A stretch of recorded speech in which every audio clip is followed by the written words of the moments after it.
hello all who show up. Am I alone in feeling that redundancy is running rampant in the world of Microsoft? Going forward, with each new feature Mm. intro, I am asking, do we really need that? Oh, redundancy as in doubling up features, Fairy Geek Mother? Is that Mm. what you mean? I, Multiple ways to do things? I, Perhaps. I mean, I asked that about kind of everything. I'm not saying everything is redundant, but I feel Yep. like every time something comes out, I'm going, "Do I need this? Do we need this?" Is Sometimes yes, this sometimes no. was it the saying is a feature looking for a reason to exist? Yeah, feature looking for a Hmm. purpose. Yeah. Oh, that's it. That's it. Oh, speaking of purpose, Mm. um, I know you discovered this, Daniel. Mm. YouTube have turned on podcast support. So if I mean, you probably listen to our podcast in other avenues, but now you can also, I don't know, watch the podcast. Yeah, Has anything it's changed for us, really? no, it's not. It's Hmm. just that we're now listed in the YouTube podcasts center because we have a podcast that we already had. um, Hmm. I mean, that's yeah. So But it's interesting how it works, right? For those who are focused on making content that you could listen to as well, you can pull together a playlist. You can nominate it to be a podcast list, which means that it will turn up in YouTube Music as a podcast. I don't know if it also means that you can point, say, the Apple podcast platform at it, and it will I find don't the think so. RSS feed and feed stuff. No, I don't think so. Phil's made it. I Phil's think made it. it's. I think it's. It really is only for YouTube, to be honest. Hmm. Um, Yeah. we already have our audio podcast, so and that's Hmm. in all of the podcast centers, right? But Well, um, that's part of why we had to turn this feature on, Daniel, because yeah, if we didn't, we couldn't say that we were all or wherever you get your podcasts. right. That's exactly why. Welcome, Andy. All right, so back to Fairy Geek Mother's comment. Yes, she Mm. did mean that yet another app that seems to be redundant. Mm-hmm. We are going to talk about this one, so thank you for Mm-hmm. bringing it up about the Files app within Teams, and how like it might be to another app. We'll actually point that out. Mm-hmm. Indeed. Big week Indubitably. too, Daniel. Yeah. I spent a lot of time editing a video this weekend. Preparing for the launch of Loop sometime before the end of this month. Mm-hmm. Had a lot of fun with it. Yeah, Good. should be good. Was it loopy? Yes, like we really got to work on some of these puns, right? I know it's a limiting factor. How many things can you say about the action of looping? Yeah. Hmm. I Let looped me you, loop man. back to you on that one. Yeah. Oh, you looped me in. Yeah, I Yeah. looped you Okay. in. Yeah. It's not a lopper, or is that what it's Lopper? called? It's the thing that you cut tree branches with. That's like really Oh, high yeah. with the pole. Is that a Yeah. No, lopper? that is a lopper or a pruner. Yeah, but yeah, because loppers have like the little the string you Yeah. pull to make the yeah Yeah, that's it. yeah. But where are you going with this? How are you connecting this I to don't loop? know. It's I'm Are we coming looping up to around Arbor the Day or lopper. something in the US? I'm looping the lopper, and Okay. I don't know. Okay. I've been inspired too that I might go and get some looping equipment for audio and probably get into like the Mm, whole kind of looping audio tracks. That's a pretty clever skill. That'd be awesome. yeah, to be a DJ. Oh, yep. Phil's also interested in Copilot as well, which was definitely an interesting piece of news this week. Definitely well covered by our friends over on 365 Refresh Show. Yeah, Mm, they did an awesome deep dive and some other really good thoughts across the community. So interesting to talk about that with you today as well for a bit. Hmm. Indeed. Well, this is it, man. Whoops. Got to get our graphics out of the way. So professional. We will kick into it. See you in a short while.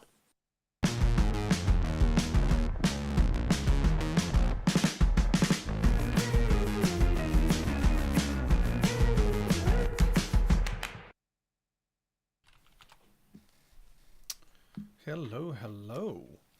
Hi. Everyone. Hi. How are you? I just saw you in the green room. You're like this is like one of those random chat things. Yeah. Yeah. Who are you? Oh.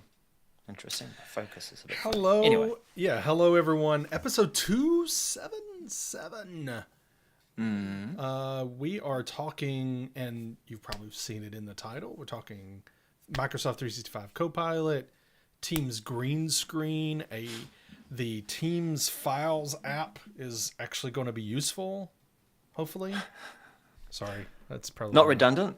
Yeah, not maybe? redundant. Maybe. No. Totally useful. So, welcome everyone.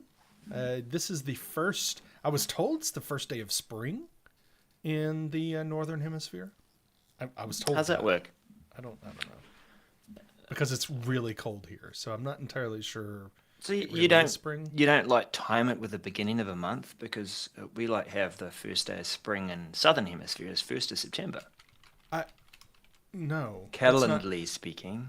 Well, actually, I thought it was the 21st. I'm just going to be very honest with everyone. I thought it was the 21st when season starts, and it's the 20th here. It's the 21st for you. Yes, but it's the 20th, so I don't know. All I know is I have a hard time, keeping up with what day it is, so let alone seasons. Well, I'm glad to be here with you, Daniel. Kicking off the 365 Message Center show, episode 277. Plenty of stuff to talk about. Indeed. Shall we start talking about it? Sure, why not? Okay. Let's go with that. That's what we're here for. First up is people. Might as well talk about people. People in Viva for Microsoft Viva Suite.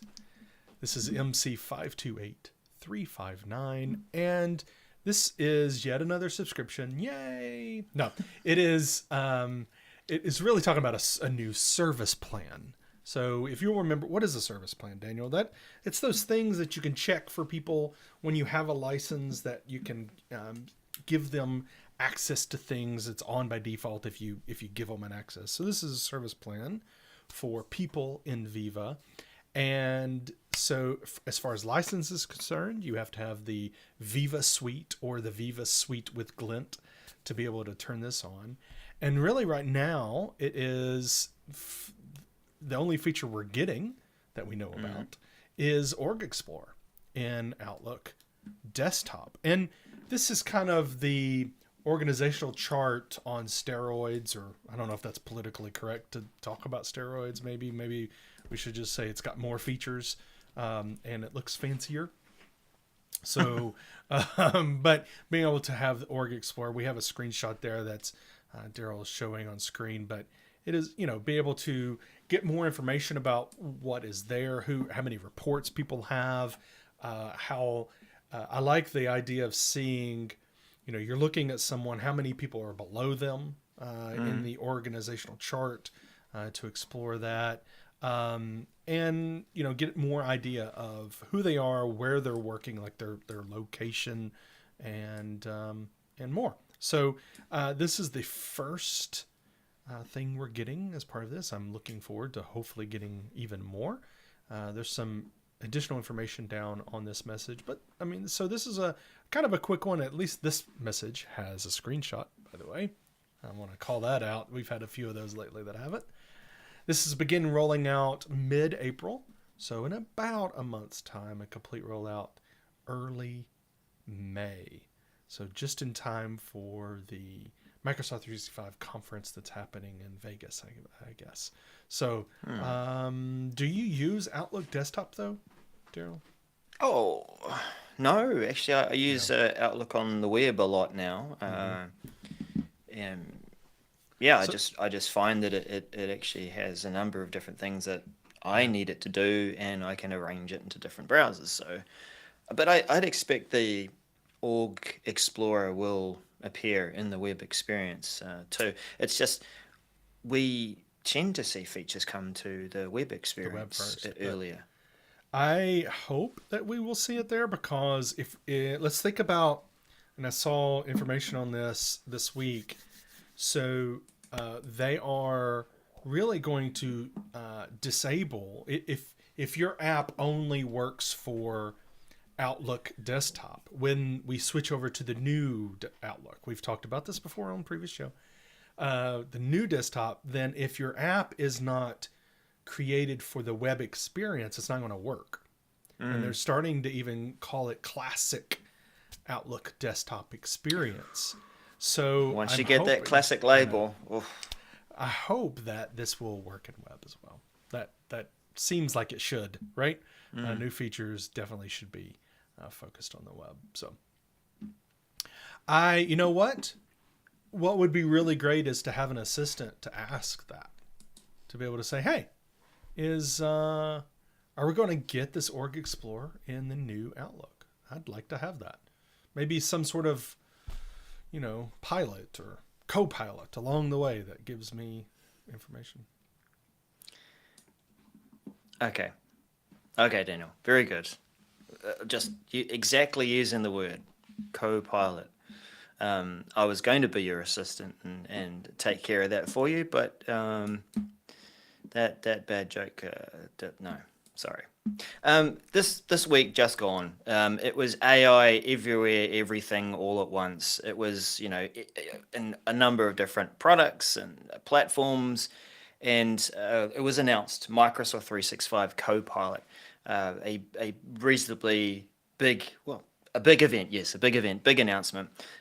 We've seen all kinds of AI chat experiences and generative experiences, and this certainly excited the world because it was not just about going out to the internet, but leveraging what you have within your organization. So this message, MC528800, is not really a message saying, here it is, here it's coming, and its imminence, but rather one of those messages that we sometimes see in the message center, which is more promotional, but still important. It's at least it's telling us some things like, oh, look, don't worry, it's not going to impact your Azure AD. But what is it? Let's just briefly talk about it. There was a good blog post here that sums it up, and certainly a event and a video or two on the internet to explain. What we're looking at is really the fruition of the partnership Microsoft has with OpenAI really coming to light. That clearly they've been doing a lot of work in the background to make this possible. It is a Copilot in the sense that it's going to be across different products in different products, not going to a landing page, asking something, and then getting that generative stuff and going back to the application. I think I had something here to easily be able to play through and show that, but the cool thing about it is it actually will be super useful. I think one thing that I'd been discussing on the socials, Daniel, was it feels like for years I've been using search language and Phil's words, talking at a browser like a baby, feeding it 2 or 3 words and cutting out the stuff, because that's what will turn up the search results as I demand them. But learning to talk naturally again and asking Copilot to come up with a 10-slide presentation there from a Word document that I've pulled together as a proposal, and quite magically, there it is. It's going to help people like me too, who are not great at using Excel, to be able to pull figures together and analyze them without actually having to know a bunch of formulas that I might have to pull together. Daniel, what did you think of this when you heard about it, and can you see how big of a deal this is? I think what we've been really excited about this ChatGPT and how we can integrate some AI into how we work. And I think this promises to bridge the gap of that's great, but how do I integrate this into what I do? And one thing I will say, the marketing, the Copilot is, someone told me, oh, whoever came up with that was perfect. All right. So at least the branding may be on point, but how we actually integrate it, I'm kind of in a wait and see holding pattern right now. I just had a company all hands meeting this morning, regularly scheduled and everything, but it was asked during the Q&A time about this and how we can integrate it internally, in our own processes. And I was like, I really don't know. I mean, I have some ideas, but how it actually happens, I'm not sure. And that's why I said it promises to do things. I just don't know, how quickly we'll be able to get things. But I would love to be able to say, in a meeting, there's some chat going on and be able to, get another meeting scheduled or to-do items just done for me and I don't have to do anything, or like you said, create a PowerPoint based upon these bullets. I mean, things like that actually helps me be productive. I think there's a lot of room in the Power Platform. I don't know. Again, it promises to help out. I just don't know. I don't think anybody knows exactly how we're going to be fully integrated here with this. Yeah, like we've seen a lot of these kinds of videos that paint a picture of the future, and then we do wait for a while for things to turn up. Case in point, Microsoft Loop. But I think this is something that is closer to what the experience will be like, because we do know what that chat experience does, and the power of it is that you're leveraging your own information, your own conversations, your own relationships within your workspace, your organization, and it's going to help pull that sort of thing together. It feels like it's definitely more of an individual tool at this stage to help you pull something together or catch up with an email or create something as a prompt. But I have seen something in one of the demos there where there was actually people both interacting with the Copilot to feed the prompts, and that was quite impressive. To more than one person working with Copilot, I can just imagine Copilot going, "Sorry, so who is talking? What was that?" Yeah. So there's no dates here on this message. Of course, it's really just it's here and it's available.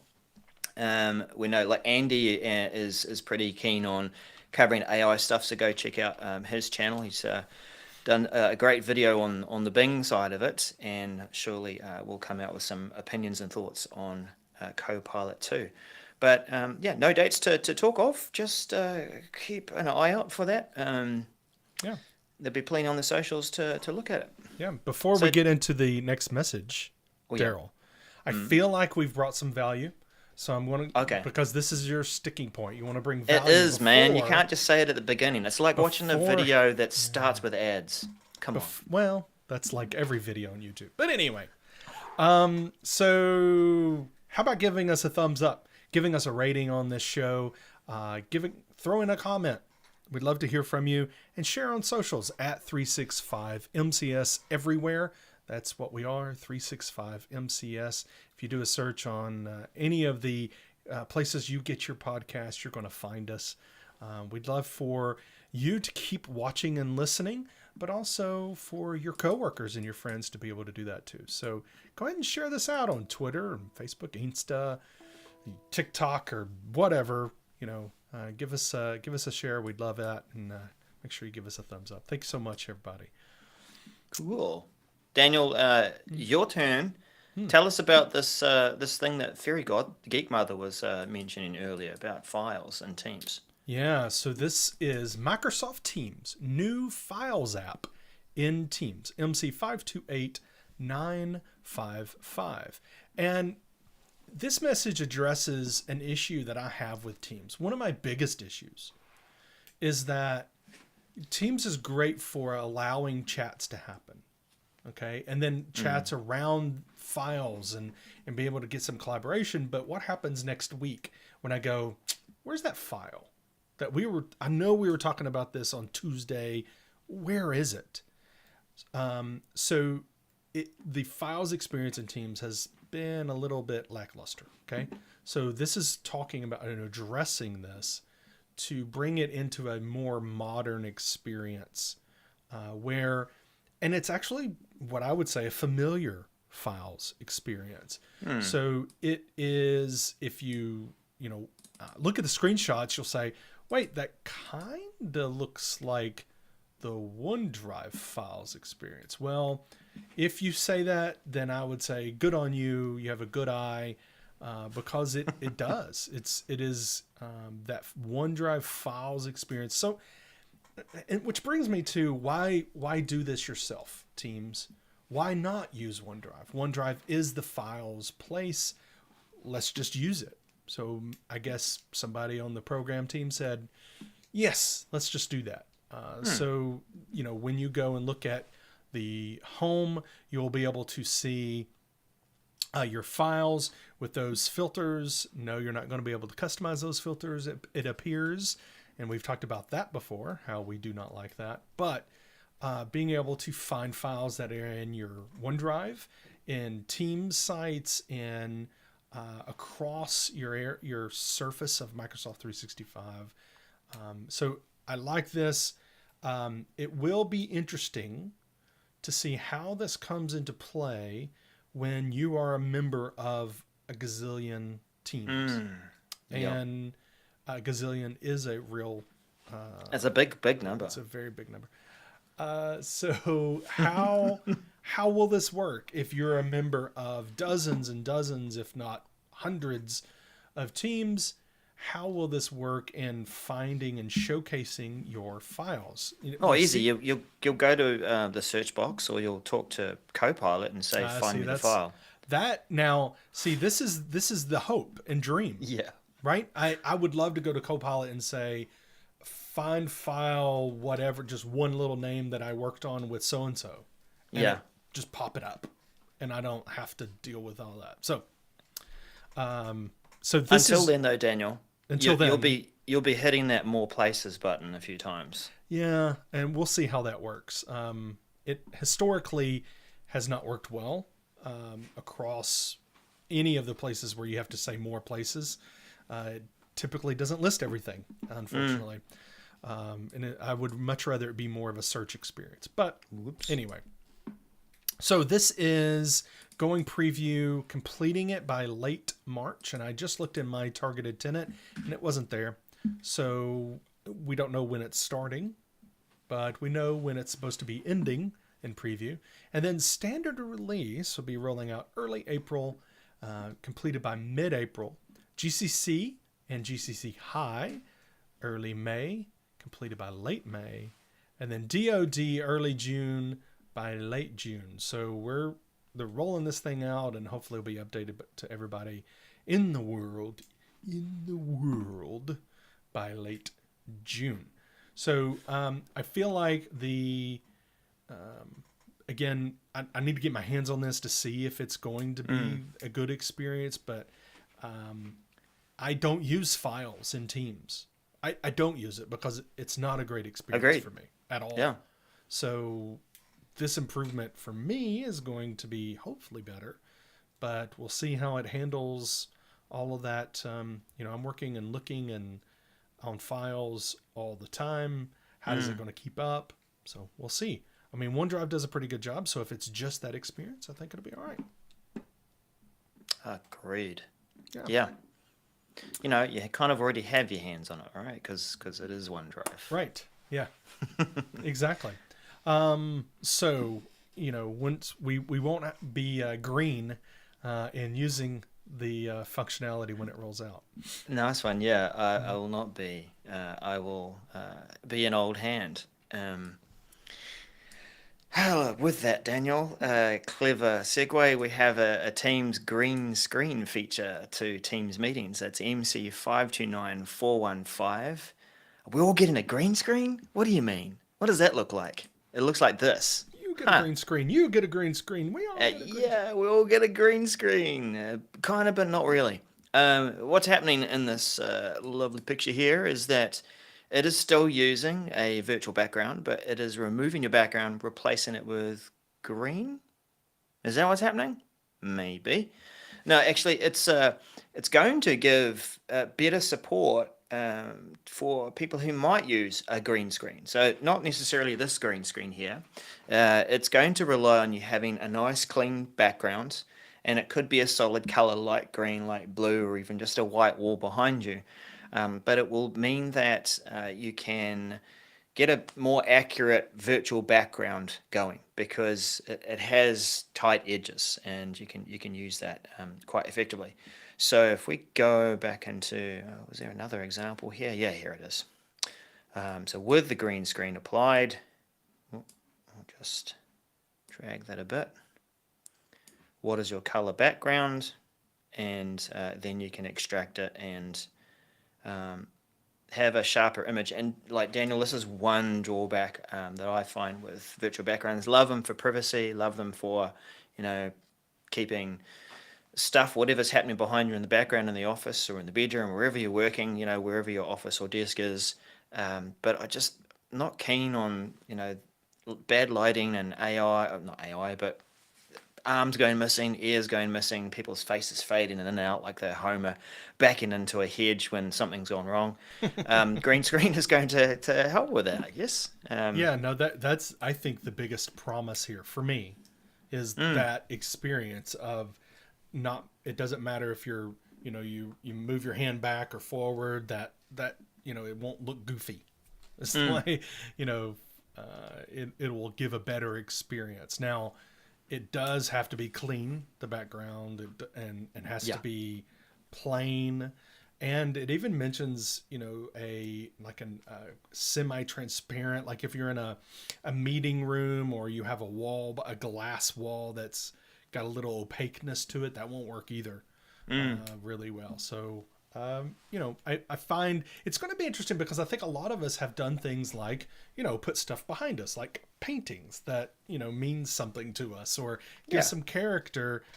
Well, we're not going to be able to take advantage of this. So does that mean more people will stop doing that? Or I don't know. Well, I think it's going to be interesting to see. Something else about this, Daniel, there are hardware limitations. It does rely on the Intel chip to leverage this for desktop platforms. So those of you who are using a Mac, M1, M2, and the ARM chips, nope, not going to work. I think that also means it won't be supported on mobile yet, given that a lot of mobile platforms are ARM as well. Users must apply a background effect in Teams meetings to enable the green screen and should select the color backdrop. So it's the order of what you're doing is that you apply that background, you choose what your background color is or as close as possible to it, and that should sharpen up the background image. Green screen will be automatically disabled for background blur and together mode while being compatible with the presenter mode. So that will make presenter mode appear better as well if you're into putting yourself inside your slides or beside your presentation. Cool. So that is rolling out in late March for public preview, standard in GCC for mid-April, and GCC high early May, DoD early June. Look out for that. Daniel, I would like to say that I'm happy there are going to be some more choices in SharePoint when I'm creating sites. Okay, you would like to say that? Or you are saying actually, I am saying that. Okay. Let me say that. Okay. Thank you for letting me say that. It's your turn now. Such a smooth transition. Oh, look, you're better at this than I am. Just get on with it. Hurry up. New SharePoint site templates MC529412. And it has been just a little bit since we've gotten new templates. We're getting more. Yay, we get 3 new site templates. And remember, these are ones you can apply when you're creating a site or after you've already created a site, and even you've been using it for a while. All right. So this is 3 templates. One is going to be a new organization home site template. So kind of a, Kickstarter to your home intranet, possibly, if that is something that maybe you haven't done already, or you'd like to, apply this to something and get some ideas from it. The second one is a brand central. So it's just a template to showcase and talk about brand. And so it's got, the layout is more about, product or brand. And then the third is a team site template.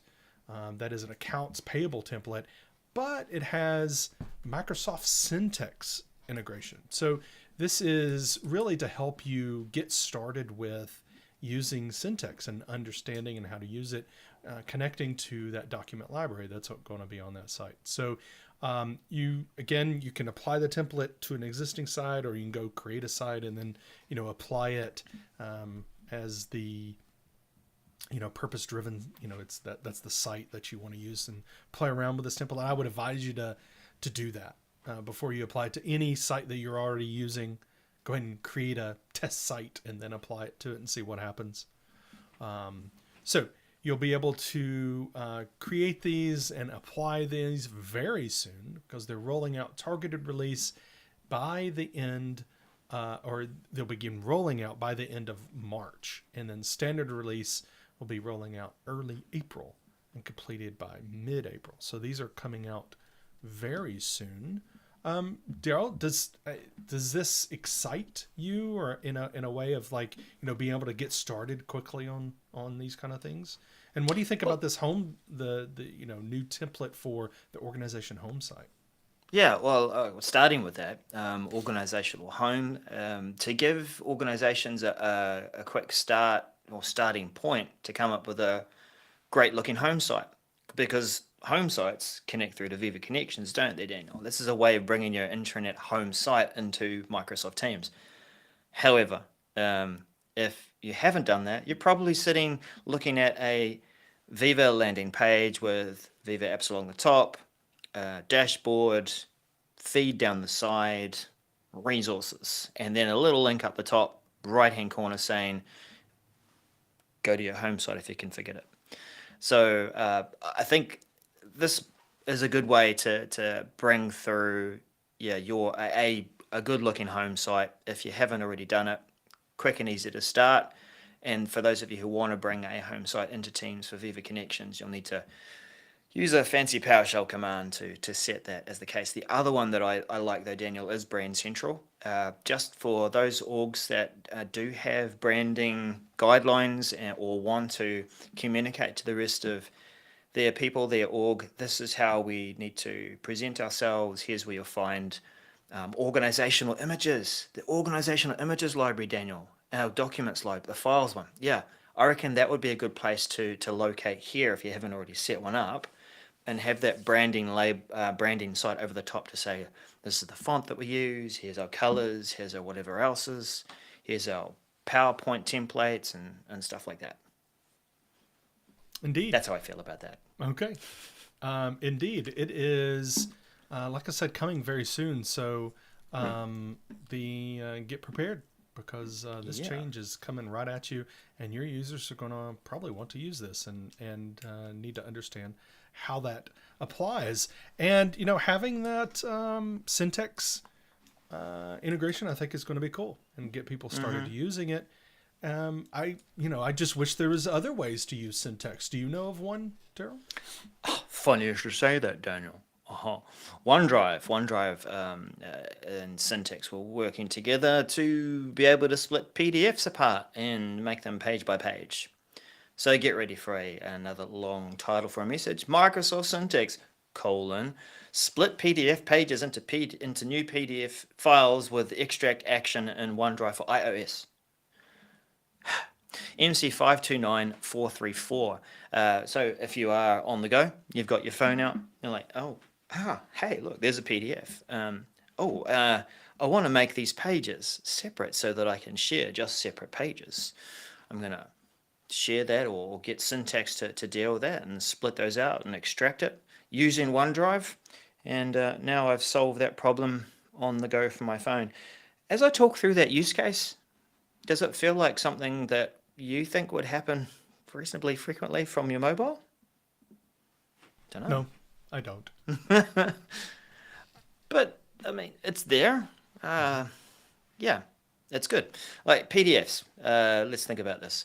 Contract comes in, it's PDF'd, looking for you to sign it. Maybe you need to share pieces of that contract. No, that's probably not a good use case. Invoices. Multi-page invoice comes in and you might, no, you can want to keep that together too. Is anyone in the chat tell me where and why you would split up PDF into separate pages? There's probably good use cases for it. I think maybe can't a think of cover that. sheet, Okay. Stuff like that. Maybe, and we talked about this whole capability of doing this with before, in OneDrive, but it wasn't to do with Syntex. I think this is a nice way to extract what you need from what you're sent. That's the way I look into this. Now, is this something that will be part of every day? I'm not sure. I don't know the use case. I haven't come up with one that really would be an everyday one, but maybe something that you're sent a PDF that includes a bunch of stuff that you don't need, and you need to capture the stuff that you do need for Syntex to process it. Right. Maybe. Yeah, well, I think like it extracts, but then I'd want to just select the 1 or 2 pages that I want to share. So it looks like this will extract. No, okay. Here we are. I'll see if I can blow this up a bit here. Yeah. So extract, select the pages that you want, and then it looks like you can go ahead and save just those pages. Okay, that sort of makes sense. We can do that and save it to our OneDrive. Cool. Okay, when is this landing? Oh, okay, before we do that, some users are going to see this feature ahead of others. Love it when that happens. But not so bad when it's not a collaborative feature that relies on other people having the same thing. This feature will just arrive and you'll be able to use it. What is it? It's available only for Syntex licensed users. I think that's something else we covered when we last mentioned this. And there's nothing you need to do except go out and buy Syntex. Yep. Yeah. Go buy it, people. Yep. Rolling out in late April, and finished by late May. And Indeed. We're finished now. For this time, sorry. For this time. That sounded very dramatic. I'm sorry, Daniel. We're finished. You're finished. You're finished. Get out of here. Amazing. All right. Thank you, everyone, for being here. Please make sure to go ahead and share. I'm looking out for you to share on the socials. We will amplify you as well. So make sure that you do that today. And we're at 365 MCS on all of them. So thank you so much for joining and that lively chat in the live chat on the episode. Really appreciate it. And until next time, we will see you later. All right. See you again.